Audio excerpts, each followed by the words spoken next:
आजकल विदेशी मनुवादियों के द्वारा बीएन राव के नाम को उछाला जा रहा है, जब किया जा रहा है। इसके पीछे निहायत ही घटिया और गंदी राजनीति है। राव को बड़ा दिखाने के लिए डॉक्टर बाबा साहब अम्बेडकर जी को छोटा दिखाना, यह गंदा उद्देश्य इसके पीछे है। राव बड़ा है या छोटा है, संविधान का निर्माता है या एडवाइजर है, इससे असली भारतीयों को कोई सरोकार नहीं है। किंतु उसके लिए बाबा साहब जी का नाम उछाला जाना, ये राष्ट्र की एकता और अखंडता को भंग करने की मनुवादी आतंकवादियों की साजिश है। यह बात छुपी नहीं है। अब चर्चा शुरू हुई है तो चलिए जानते हैं कि बीएन राव कौन था। बीएन राव का असली नाम है sir doctor Benegal Narasimha Rau. Rau British सरकार का नौकर था।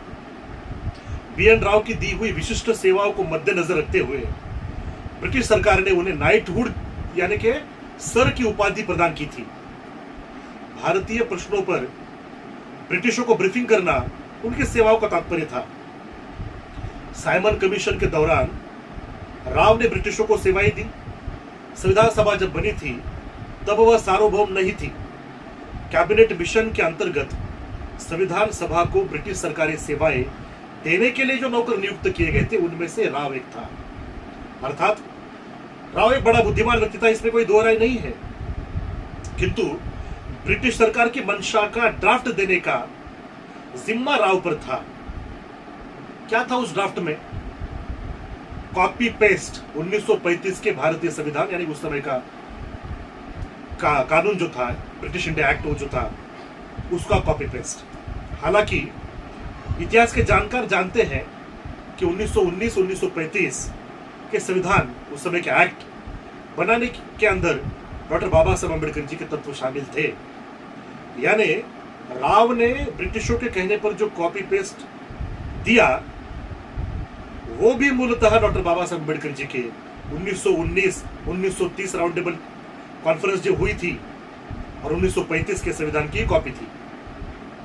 15 अगस्त के दिन जब हम आजाद हुए तब जनता द्वारा चुने हुए प्रतिनिधियों द्वारा संविधान निर्माण की प्रक्रिया शुरू हुई और सभी जनता द्वारा चुने प्रतिनिधियों ने, सदस्यों ने एक मत से यूनानिमसली डॉक्टर बाबा साहब अम्बेडकर जी को संविधान निर्माण का नेतृत्व प्रदान किया, उसका जिम्मा सौंपा और बाबा साहब जी ने वह राष्ट्रीय कार्य, वह राष्ट्रीय जिम्मेदारी पूर्णतः निभाई।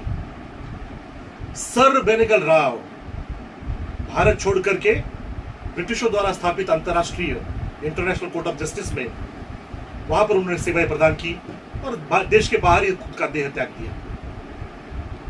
संविधान सभा की डिबेट से इनके पन्ने चिल्लाकर कहते हैं कि doctor Baba Saheb Ambedkar ji was the chief architect of the Indian constitution.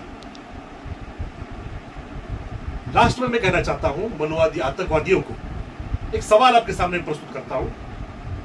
1941 को ब्रिटिशों के कहने पर ब्रिटिशों को सेवाएं देने के लिए सर बेनेगल राव ने हिंदू कोड बिल का ड्राफ्ट किया था।